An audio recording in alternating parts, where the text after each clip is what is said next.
Na noite de 20 de setembro de 2015, um homem fez uma ligação desesperada para o 911, alegando que sua namorada estava com dificuldade para respirar e que ela precisava urgentemente de ajuda. Policiais e paramédicos chegaram rapidamente ao local e lá encontraram um homem chorando no chão e ao lado dele estava o corpo nu de uma mulher, além de um apartamento coberto de sangue e tecido humano. Raramente fico enjoado apenas com os detalhes de um assassinato, mas só a descrição do que aconteceu aqui já é suficiente para embrulhar o estômago de qualquer um. Maria Nemeth era uma mulher de 31 anos, e Fidel Lopes tinha 25 anos e era pai de 2 filhos com outra mulher. Eles estavam juntos há cerca de 1 ano. Fidel descrevia Maria como sua mulher perfeita. Maria havia terminado recentemente com seu ex-marido de 8 anos, pouco antes de ela e Fidel começarem a namorar. As coisas estavam indo bem para eles. Fidel, mais tarde, descreveria o relacionamento como espetacular. E em pouco tempo, o relacionamento ficou mais sério. Sério o suficiente para que eles planejassem morar juntos. Primeiro, eles se mudaram para a casa da família de Fidel, enquanto procuravam um lugar para morar juntos, entrando na próxima fase do relacionamento. Eles conseguiram encontrar um novo lar e se mudaram para um apartamento na residência Colonnade, em Sunrise. Fidel trabalhava como mecânico e, após terminar o expediente, no dia 20 de setembro, foi para casa. Maria esperava sua chegada do trabalho e estava preparando uma refeição para ele. Mais tarde, naquela noite, o casal foi visitar a mãe de Maria e depois foram a um Chili's, que ficava bem perto do apartamento deles, e tomaram algumas margaritas. Eles começaram a ficar um pouco alegres e, sem querer que a noite acabasse, o casal parou em uma loja de bebidas e comprou uma garrafa de tequila. Quando voltaram, colocaram uma música, cortaram algumas limas frescas e começaram a tomar alguns shots e conseguiram acabar com metade da garrafa quando algo aconteceu. Algo fez Fidel perder o controle. Em um acesso de fúria cega, ele começou a destruir o apartamento. Ele jogou coisas, arrancou as portas dos armários, quebrou janelas e fez alguns buracos nas paredes com socos. Mais tarde, ele diria à polícia que estava bêbado demais para se lembrar do que havia acontecido e do que o fez reagir de forma tão violenta. Depois, ele se acalmou e ele e Maria tiveram um sexo intenso de reconciliação no armário. Isso foi até que ela precisou ir ao banheiro para vomitar, e quando ele foi ver como ela estava, encontrou Maria desmaiada no chão. Bem, essa foi a primeira história que ele contou à polícia. Logo, a história dele mudaria. Ele saiu para fumar um cigarro e, quando voltou, fez a ligação para o 911. Foi então que o encontraram deitado ao lado do corpo nu dela, chorando e implorando que ela acordasse. E bem perto de onde o corpo nu de Maria estava, no chuveiro, escrito com caneta, estavam as palavras "Eu te amo". Quando os investigadores perguntaram por que o lugar estava destruído, ele respondeu dizendo que só se lembrava de ver vidro no chão e que realmente não se lembrava do motivo. Mas é aqui que o caso fica realmente sombrio e perturbador. Havia sangue por todo o apartamento, e Fidel não tinha explicação para isso, além de dizer que eles só estavam fazendo sexo mais agressivo. Quando os profissionais de saúde começaram a examinar o corpo de Maria, viram que ela havia sido eviscerada. E claro, havia mais nessa história. Os detetives disseram a Fidel que sua história não justificava Maria ter sido eviscerada nem o sangue espalhado pelo apartamento. Eles, é claro, sabiam que alguém tinha feito essa coisa horrível com ela. Embora, inicialmente, os detetives tenham pensado que Maria havia tentado fazer um aborto em si mesma, eles rapidamente juntaram as peças e entenderam a verdadeira natureza desse crime. Então eles pressionaram Fidel por mais respostas e o interrogaram por horas e horas até que ele finalmente confessou. Fidel mudou Soksu, toou história, e foi isso que ele alegou. Enquanto o casal fazia sexo, ele disse que ela gemeu o nome do ex-marido 2 vezes. Isso, compreensivelmente, deixou Fidel muito irritado, e essas palavras o levaram a um acesso de pura fúria. É por isso que ele destruiu o apartamento. E depois de terminar de socar as paredes e quebrar as janelas, ele voltou para o armário. E é aqui que as coisas ficam muito menos compreensíveis e incrivelmente perturbadoras. Ele então afirmou que Maria estava inconsciente, mas ainda muito viva. Foi nesse momento que ele começou a inserir objetos na vagina e no ânus dela. Uma chapinha de cabelo, uma garrafa de cerveja e seus punhos até o cotovelo. Em seguida, ele começou a puxar tecido interno e os intestinos dela para fora do corpo enquanto ela estava inconsciente.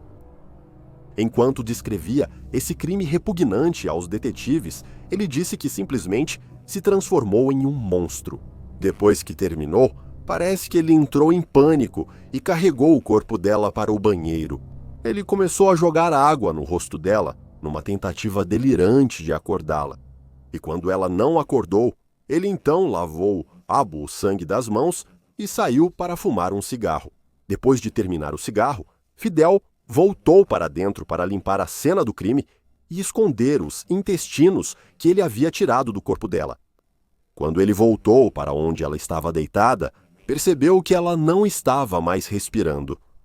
E foi nesse momento que ele fez essa ligação para o 911. Agora é muito difícil de entender, já que o inglês não é a primeira língua dele. Mas você, no entanto, vai conseguir perceber o pânico. Aqui está. 911, qual é a sua emergência?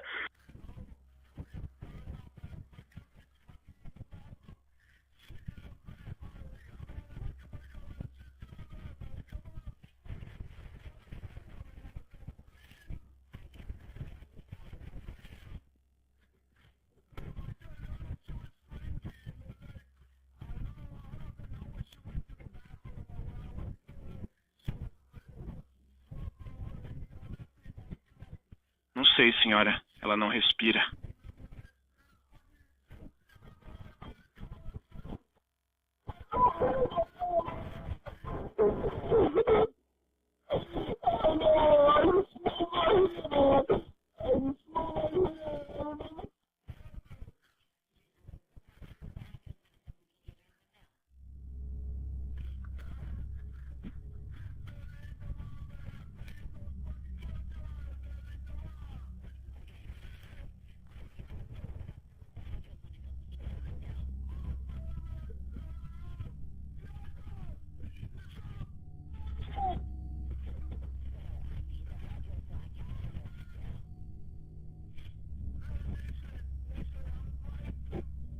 Eu não sei.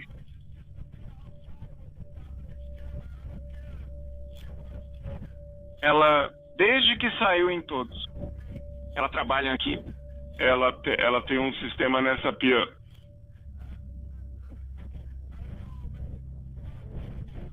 Ela não está respirando, senhora. Ela não está respirando. Ela está morrendo. Ela não está respirando.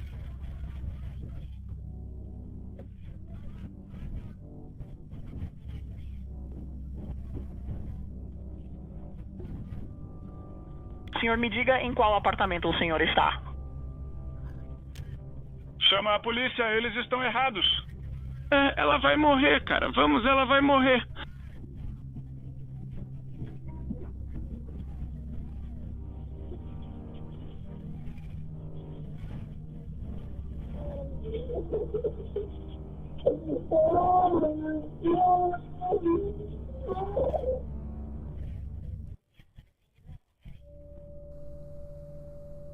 Após a investigação, a cena do crime realmente mostrou sinais de luta.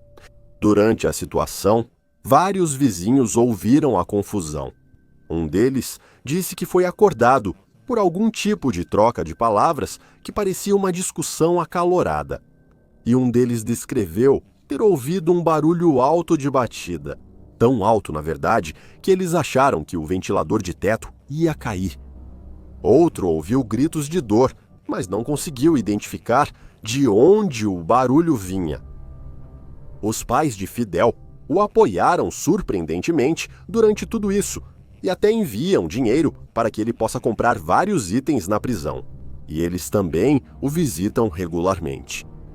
Durante uma ligação para sua mãe, Fidel expressou sua preocupação de que nunca mais veria seus filhos como um homem livre e que estava preocupado com o que a família dela deveria pensar dele.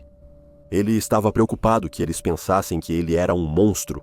Para ser justo, Fidel não parecia ter nenhuma tendência violenta antes desse crime, já que ele só tinha uma acusação de embriaguez e desordem em 2014, e ele atribui o que fez a um momento de escuridão. O casal, na verdade, tinha alguns planos sérios para o futuro juntos. Eles tinham planejado se casar e ter filhos antes que ele fizesse isso com ela. E desde que ele fez isso, Fidel passou a ser chamado de Monstro da Flórida. Durante a sentença, Fidel disse: "Eu sei que o que fiz precisa ser pago, e concordo que vou pagar com o resto da minha vida pela vida que tirei." Ele então pediu desculpas à família de Maria e aos amigos dela. A mãe de Fidel também pediu desculpas à família de Maria pelas ações do filho. Mas então, ela o descreveu como uma pessoa amorosa. O pai de Maria fez uma declaração sobre sua filha. Ele disse que é difícil resumir Maria em poucas palavras, mas disse o seguinte: "Eu só quero dizer que ela foi e continuará sendo um modelo de carinho, esforço, perseverança e amor à humanidade."